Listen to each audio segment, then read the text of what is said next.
Esta es una producción de Grupo Fórmula. Encuentra más contenido como este en radioformula.mx. Avance sin tranza. Sí. Donde has asesorado a entidades públicas y privadas sobre qué método seguir para que la gente pues haga menos tranzas. Sí. Ahora, tú curiosamente crees que la corrupción nunca se va a acabar. Yo estoy de acuerdo contigo. Nunca se va a acabar porque hay naturalezas humanas que les gusta lo deshonesto, que no son honrados, X razón. Pero ya perdiste la fe, ya vas a cerrar tu ONG. No, por el contrario, más que nunca estoy trabajando para poder establecer el programa Pro Integridad Avanza Sin Tranza en las instituciones que formamos la sociedad. Pero mira, en el 2017 platiqué con Andrés Manuel López Obrador, ciudadano entonces, sobre el tema, y yo le decía que su mensaje tenía que variar para hablar acerca de un control de la corrupción y no a una erradicación o destrucción de la corrupción, porque cuando hablamos de corrupción hablamos precisamente de lo que tú has dicho, de deseos insanos, malsanos, de deshonestidad, de necesidad, como tú quieras, gustes y mandes, pero es parte de la naturaleza humana. Y le decía yo al entonces ciudadano Andrés Manuel López Obrador que debería de acotar su mensaje para no hablar de decir ya no hay corrupción, porque eso no es cierto. Transparencia Internacional define la corrupción como el abuso de poder para beneficio propio, un poder que nos ha sido otorgado. Entonces, aquí estamos hablando que la corrupción no solamente es el robarse miles de millones de pesos, desviarlos para beneficio propio o para lo de los amigos que puedan ir conmigo en la tranza. Estamos hablando de usar vehículos de manera inadecuada, estamos hablando de quien se roba hasta un lápiz o un clip o saca las copias cuando no tienes autorización de hacerlo y que son cargadas al presupuesto. Entonces, o que mandas hasta un general de división para hacerle el súper a tu esposa, ¿no? Por supuesto. Entonces, el decir que ya no hay corrupción, eso es imposible. Tendríamos que acabar con la raza humana para que la corrupción en la tierra se terminara, y esto no va a suceder jamás. El mismo índice de corrupción que tú mencionas, que califica la corrupción de 0 a 100 puntos, y 100 puntos son países totalmente libres de corrupción, dice, no hay país que esté ahí. Los mejor calificados, Dinamarca y Nueva Zelanda, sacan 87, brincos diéramos nosotros por un 87, ¿no? Exactamente. Pero han minimizado la corrupción, es lo que estás diciendo. Exactamente, la han minimizado porque o no entienden bien el concepto, o finalmente lo único que tratan de hacer es enviar un mensaje para decir que lo que más odiamos los mexicanos, que es cierto, es la corrupción que hemos sufrido, la están combatiendo de X manera, cosa que no puede ser cierto.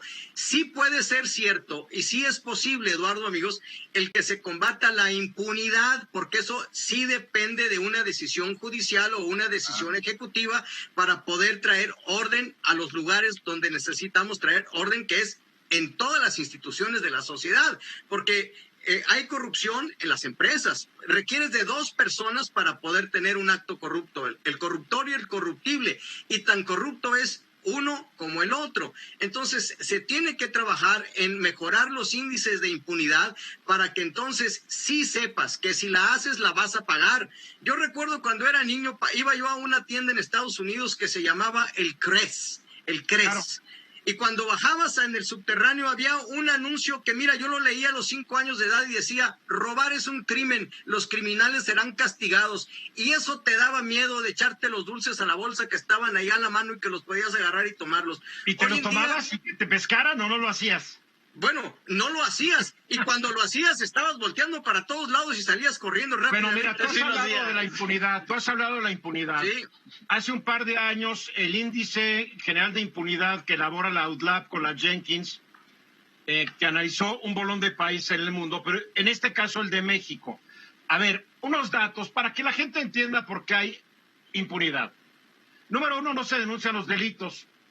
98% de los delitos en Guerrero, 95% en el Estado de México, 95% en la Ciudad de México, 95% en Tamaulipas, 94% en Jalisco y Tlaxcala.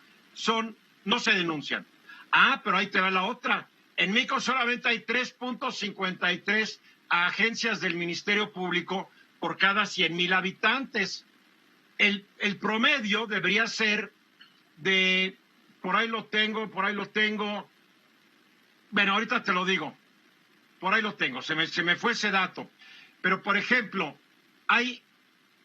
por cada 100,000 habitantes en el Estado de México hay una agencia del Ministerio Público.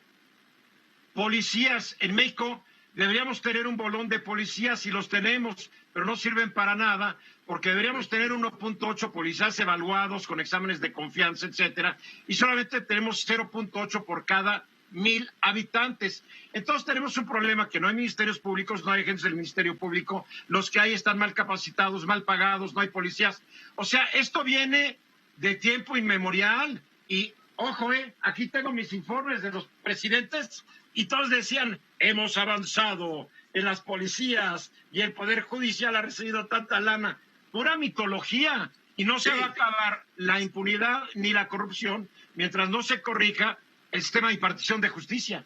Sí, por eso te digo, este es un cóctel que tiene que atacarse multifactorialmente para poder salir con una declaración real, donde no sea la demagogia la que estás enviando por encima, porque en 180 días, 190 días que tiene el gobierno, en 2 años y que tiene el gobierno, no puede terminar con un problema de centurias que tenemos y que es un modus vivendi. Por eso el karma, el eslogan de el que no tranza no avanza, lo saben hasta los niños recién nacidos, casi salen de la matriz recitando esta recitación. Entonces es algo cultural. Transparencia Mexicana dice que los hogares mexicanos dedican el 14% de su presupuesto, Eduardo, para pagar mordidas, y los que más pagan mordidas son los que menos recursos tienen, porque entre más acomodado estás en la escala social, más amigos tienes que te pueden ayudar. La gran falla de esta campaña del presidente es que no ha hecho nada para ir contra la impunidad. Cierto. La austeridad republicana está alcanzando al Poder Judicial de por sí fregado, y él no quiere ir al pasado. Oye, el mejor mensaje que puede existir es no solamente irte contra los expresidentes para ganar popularidad, es irte contra todos los que saquearon al país. Hugo. Bueno, lo que tú estás diciendo es lo que iba a comentar, Eduardo. Es un mensaje contradictorio porque por un lado está diciendo voy a combatir la corrupción y por otro dice voy a someter a consulta popular a ver si enjuiciamos a los presidentes. No se necesita la consulta popular, se necesita que actúe el fiscal general y encuentre elementos de prueba. Así es. Eso es impunidad. Está alentando a la impunidad. Eso se llama mercadotecnia. Hugo. Álvaro. Lo que yo me parece es que ni muy ni tan. A mí me parece que ha habido ciertos avances en términos de ataque a la impunidad, pero creo que ahí Daniel tiene toda la razón. El tema es que la promesa es demasiado grande, porque, por ejemplo, las autoridades fiscales han sido más estrictas en este sexenio de lo que yo tengo memoria. En ciertos temas, la seguridad pública ha sido más estricta, hay que decirlo. Ha sido más estricta, pero la delincuencia va para arriba, mi querido Álvaro. Para arriba, pero hay ciertas cosas donde han hecho las cosas. Insisto, al César lo que es del César. Hay ciertas cosas que han hecho bien. El problema no es ese, el problema es que la promesa es demasiado grande para los resultados. Es incumplible en un solo sexenio o en varios. Luis Enrique. No, yo creo que se ha hecho nada o casi nada en el tema de combate a la corrupción. El hecho de traer a Emilio Lozoya y usarlo como un circo, o aprender a Juan Collado, eso no son más que cosas mercadológicas. Y no se ha mencionado más lo del hermanito Pío. Entonces, eso no es combate a la corrupción. Combate a la corrupción es que tengas instituciones donde se comporten mejor, donde tengas trámites claros que tú realices, y el hecho de que tú sigas teniendo que aceitar la maquinaria para que sucedan las cosas, es que la corrupción continúa exactamente igual que siempre ha habido en México. Porque no hay miedo de que agarren los dulces y los castiguen, ¿o no, Daniel? No. Así es, porque en el país los delitos quedan impunes, 9 de cada 10 quedan impunes, entonces ya sabemos que no va a pasar nada. Casi son 99 de cada 100. Exactamente, sí. Exactamente. Entonces, es lo más seguro que puede pasar si voy y asalto una tienda ahora mismo, es que me salga con la mía y no pase nada. Entonces, en una época como la que estamos viviendo, esto es sumamente peligroso. Y si te agarran por haberte robado tu six-pack de cervezas, te das más años al bote que Lozoya por haber hecho sus tranzas. Así Ojo, es. ya no ir a la cárcel. Y sigas con 2 o 3 delincuente organizado y a ver cuándo sales. Sí. Pero Pues qué hay bueno que que lo señalas. cambiar el marco de referencia para que cambie la manera de vivir de este país. Tal cual. Pues sí, ya le diste al clavo. Imposible cumplir la promesa, pero sí podría ofrecer abatir los niveles de impunidad. Eso, con eso está bien. Esta fue una producción de Grupo Fórmula. Encuentra más contenido como este en radioformula.mx.